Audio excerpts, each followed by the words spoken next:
Olá, você meu amigo, minha amiga aqui do Tec Concursos, como é que tá? Tudo bom? O professor Bruno Lira está aqui para a gente continuar a falar sobre serviços públicos. Vamos falar sobre um novo subtópico, que é repartição de competências. Olha só, os serviços públicos, né, pessoal, eles têm competências, né? Então existe serviço público que é de competência da União, existem serviços públicos que são de competência dos estados, dos municípios. E aí, quando eles tiverem essa competência, a gente diz que eles têm a titularidade do serviço. E por isso eles podem prestar o serviço sozinho ou podem delegar para terceiros, a depender do tipo de serviço.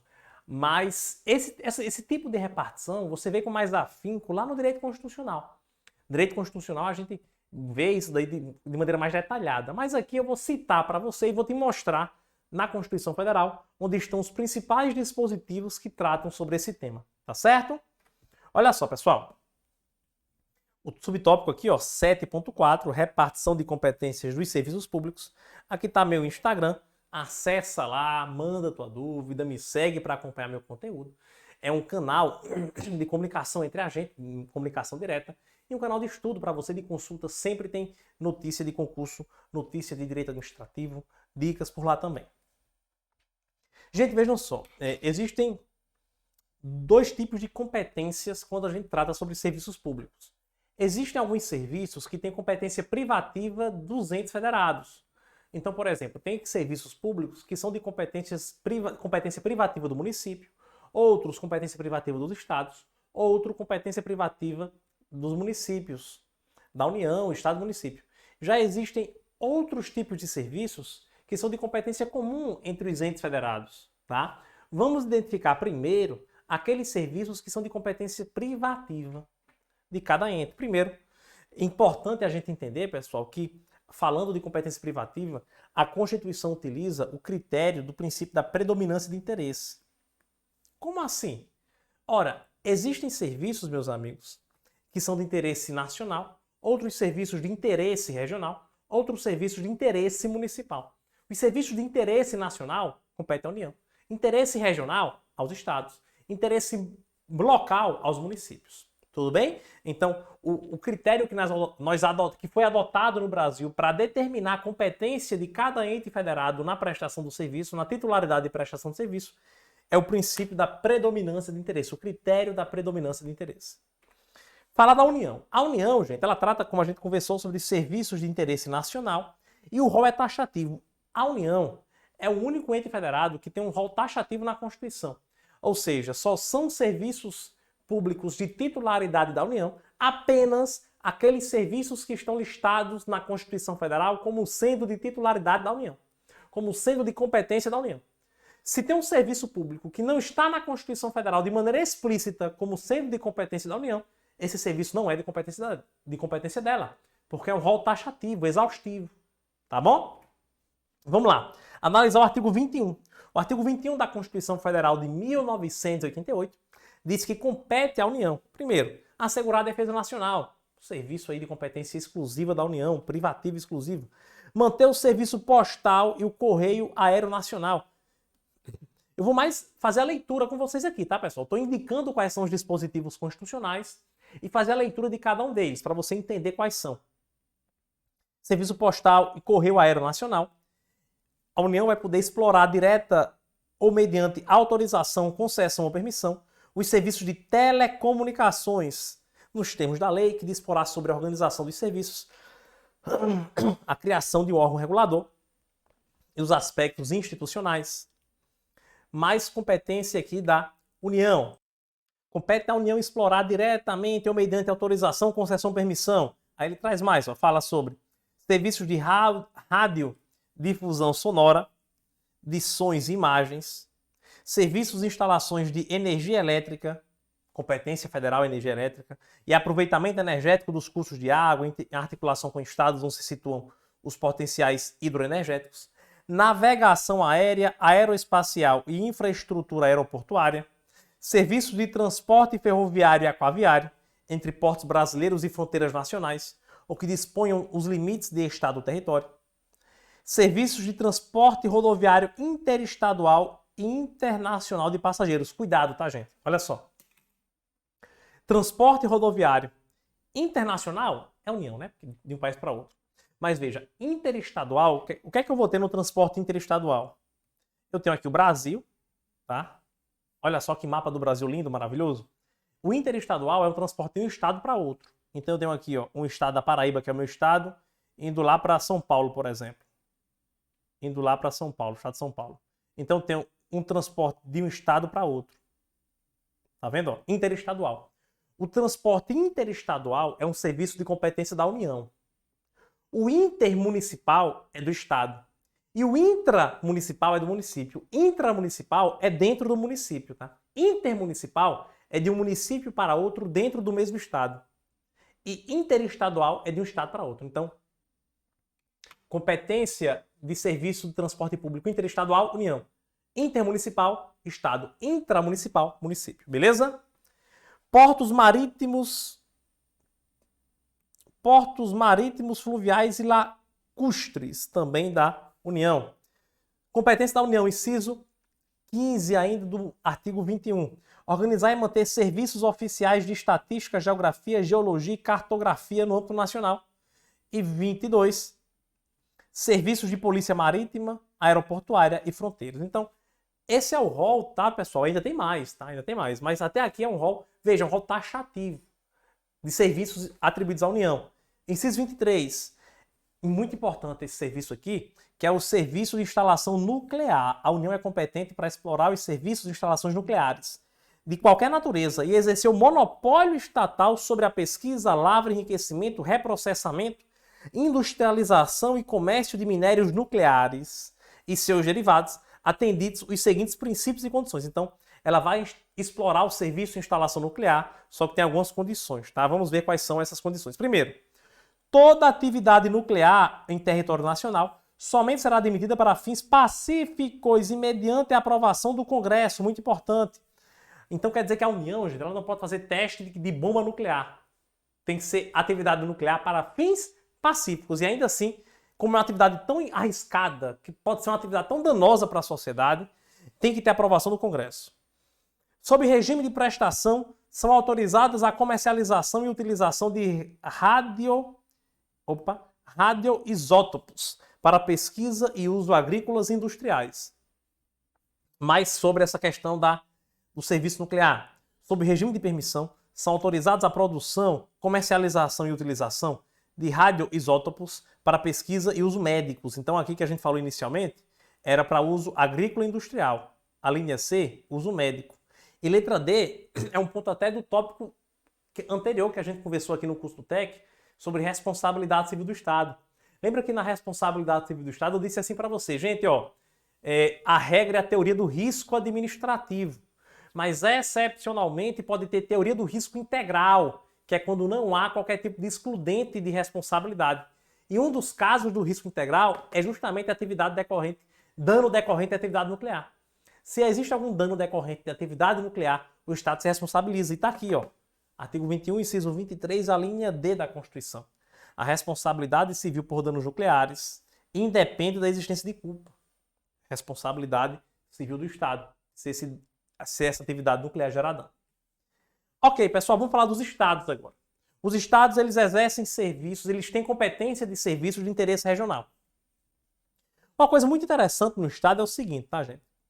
A Constituição Federal, como regra, ela não atribui para o Estado os serviços de competência do Estado. Então, o que é que a doutrina entende? A doutrina entende o seguinte, olha, os serviços que não são de competência da União e que não são de competência do município sobram para o Estado. Por isso o Estado tem uma competência remanescente ou competência residual. A competência do serviço que nem é do município e nem é da União é do Estado, de maneira residual. Tá? Exemplo, transporte público intermunicipal, que a gente conversou agora há pouco. A União tem a competência do interestadual, o município do intramunicipal. Sobrou o intermunicipal, foi para o Estado. Tranquilo? Está aqui, ó, artigo 25, parágrafo 1º da Constituição. São reservadas aos Estados as competências que não lhes sejam vedadas por essa Constituição. Aí eu tenho um parágrafo 2º muito importante, porque é uma exceção, tá, gente? O parágrafo 2º é uma exceção a essa regra da competência remanescente. O parágrafo 2º, ele de fato, ele traz uma competência para o Estado, não é remanescente não. Ele diz assim, ó, cabe aos Estados explorar diretamente ou mediante concessão serviços locais de gás canalizado na forma da lei, vedada a edição de medida provisória para sua regulamentação. Perfeito. Ou seja, a regra é essa, quando sobrarem as competências da União e dos municípios, coloca para o Estado, competência remanescente. Mas eu tenho um serviço que a Constituição especificamente traz para o Estado, que é o serviço de gás canalizado. Beleza? Vamos falar dos municípios. Os municípios, meus amigos, eles exercem serviços de interesse local. Interesse local, como a gente conversou lá no início. Olha só que interessante. Tem um rol dos municípios aqui, tá? Tem um rol. Só que, quando a gente fala da União, o rol que o artigo 21 da Constituição traz para a União é um rol taxativo. Para os municípios, a Constituição ela traz um rol exemplificativo. Então, lá, na União, a Constituição enumera quais são os casos. Aqui não. Aqui a Constituição indica alguns casos, mas ela claramente traz como um rol exemplificativo. Então, além desses serviços trazidos na Constituição Federal como sendo serviços de competência do município, qualquer outro serviço de interesse local será garantido ao município, será de titularidade do município, desde que sejam serviços de interesse local. Exemplo, serviço funerário. O Supremo Tribunal Federal determinou, inclusive através desse julgado, que o serviço funerário, embora não esteja listado, tipificado na Constituição Federal, mas é um serviço público que é de competência do município por ser de interesse local. Tá bom? O artigo 30 diz: compete aos municípios, aí eu trago uma lista aqui, né, um rol exemplificativo.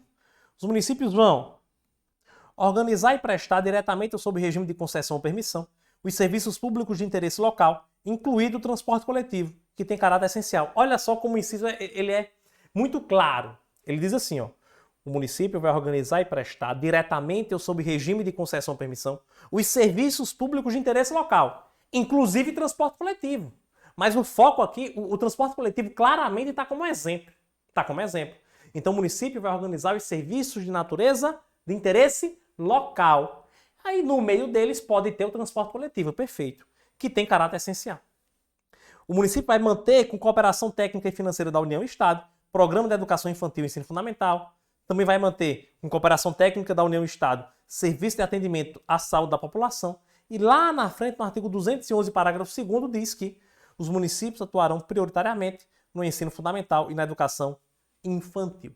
Então, veja que eu tenho alguns exemplos de serviços públicos municipais de titularidade do município, mas a Constituição deixa muito claro que o município vai organizar e prestar o serviço público de interesse local. Ponto. Tá? E eu tenho alguns exemplos que a Constituição traz. O Distrito Federal, gente, ele tem competência regional e local, né? Competência cumulativa ou múltipla. A prova pode chamar em competência cumulativa ou competência múltipla, tá? Que são competências inerentes aos estados e municípios. Então, até então, tá beleza. O que a gente viu aqui para estado e para município cabe para o DF. Só que existe exceção. A Constituição Federal, gente, ela traz alguns serviços que, embora sejam naturalmente de competência dos estados, naturalmente teriam de competência. Se é de competência do estado, então, se o DF, vejam, eu tenho um serviço de competência do estado.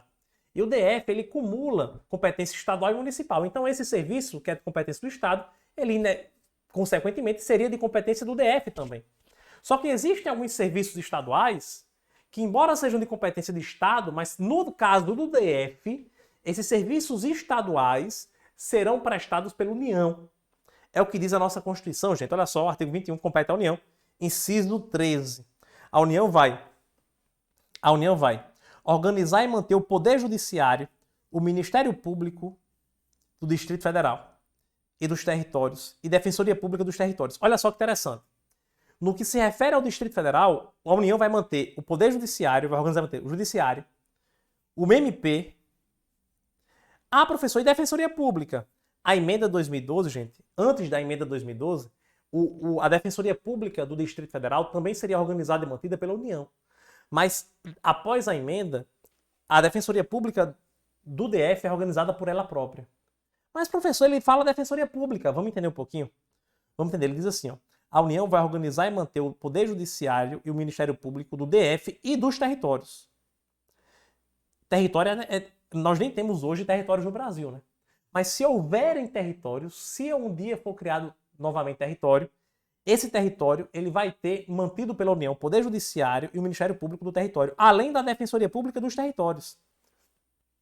Então vejam, nesse inciso 13, eu só incluo para o DF o Judiciário e o MP. Mas território, no caso de território, a União vai manter Judiciário, MP e Defensoria Pública. Além disso, a União ainda vai manter também para o DF Polícia Civil, Polícia Penal e Polícia Militar e Corpo de Bombeiros do DF. Olha só que bacana. Então o DF, embora acumule competência estadual e municipal, regional e local, mas Poder Judiciário, Ministério Público, Polícia Civil, Penal, Militar e Corpo de Bombeiro Militar do DF é organizado e mantido pela União. Fica essa ressalva para você. Tudo bem? Beleza? Ok, pessoal, vamos falar aqui sobre competência comum. Gente, existem competências comuns a todos os entes federados, trazidos na Constituição. Ele é um exercício concomitante por todos os entes. Quando ele fala concomitante, gente, quer dizer que todos os entes podem exercer de maneira paralela. Não há problema nenhum.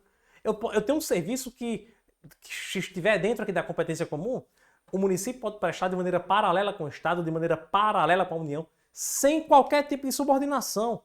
Ou seja, não existe. Se a União estiver prestando o serviço, o Estado não pode, nada a ver, todos podem prestar ao mesmo tempo. A atuação ou omissão dessa atuação de um ente federativo não impossibilita a atuação do outro. É justamente o que eu falei aqui para você. Não tem problema nenhum. Um pode atuar, o outro também pode. Não tem problema. O outro pode não atuar e o outro pode, sem problema nenhum. Vamos ler o que diz a Constituição sobre essa competência comum? Está no artigo 23, pessoal. 2 slides aqui para a gente ler sobre isso. O artigo 23 diz assim, ó. É competência comum da União, Estado, DF e município zelar pela guarda da Constituição, das leis, das instituições democráticas e conservar patrimônio público. Aqui nem é serviço público propriamente dito, mas eu estou lendo o artigo inteiro para você. Competência comum, cuidar da saúde e assistência pública, proteção e garantia das pessoas portadoras de deficiência, proteger os documentos, obras e outros bens de valor histórico, artístico e cultural, monumentos, paisagens naturais notáveis e sítios arqueológicos, impedir a evasão, destruição e descaracterização de obras de arte e de outros bens de valor histórico, artísticos ou cultural, proporcionar os meios de acesso à cultura, educação, ciência, tecnologia, pesquisa e inovação, proteger o meio ambiente e combater poluição em quaisquer de suas formas, preservar florestas e fauna e flora, fomentar produção agropecuária e organizar abastecimento alimentar, promover programas de construção de moradias e melhoria das condições habitacionais de saneamento básico, combater as causas da pobreza e os fatores de marginalização, promovendo integração social a setores desfavorecidos, registrar, acompanhar e fiscalizar as concessões de direitos de pesquisa e exploração de recursos hídricos e minerais em seus territórios, e estabelecer e implantar política de educação para a segurança do trânsito. Vejam, essas competências, quando caem em prova, são meio decoreba mesmo, tá? Então a leitura, faça uma leitura na sua casa aí algumas vezes para você entender essas competências. Com base no que a gente viu nessa aula, vamos fazer uma questão e encerrar esse subtópico. E vamos falar na questão do Instituto Alcip. Ela diz assim: a repartição das competências para a prestação de serviço público ou de utilidade pública pelas entidades estatais opera segundo critérios técnicos e jurídicos. Assinala a alternativa que apresenta o elemento de definição que afere se o serviço público é de competência municipal. Gente, é o critério de predominância do interesse. Vamos ver se o interesse... Como é que eu vou saber se o interesse público, se o serviço público é de competência municipal? Que é isso que a questão quer. Como é que eu vou saber? Vamos ver a predominância do interesse. É de interesse local? Se for de interesse local, vai ser serviço municipal. Até porque lembra que a Constituição traz um rol exemplificativo para os serviços municipais. Ela diz assim, ó, o município tem competência de organizar e manter o serviço público de interesse local, como é o caso do transporte coletivo, por exemplo. Então, se é de interesse local, a gente usa o critério da predominância de interesse. Interesse local, município. Interesse regional, estado. Interesse federal, União. Beleza? Meu amigo, minha amiga, muito obrigado pela sua participação aqui na nossa aula. A gente vai ficando por aqui, encerrando esse subtópico de repartição de competências. Se você ficou com qualquer dúvida aqui do nosso conteúdo, não tem problema nenhum. Nós aqui do Tec Concursos estamos sempre à sua disposição e eu vou deixar à disposição meu Instagram aqui para você. Vai lá, manda sua dúvida, assim que possível a gente entra em contato. Eu tô te respondendo lá a tua dúvida, beleza? Valeu demais, um forte abraço. A gente se encontra na próxima aula.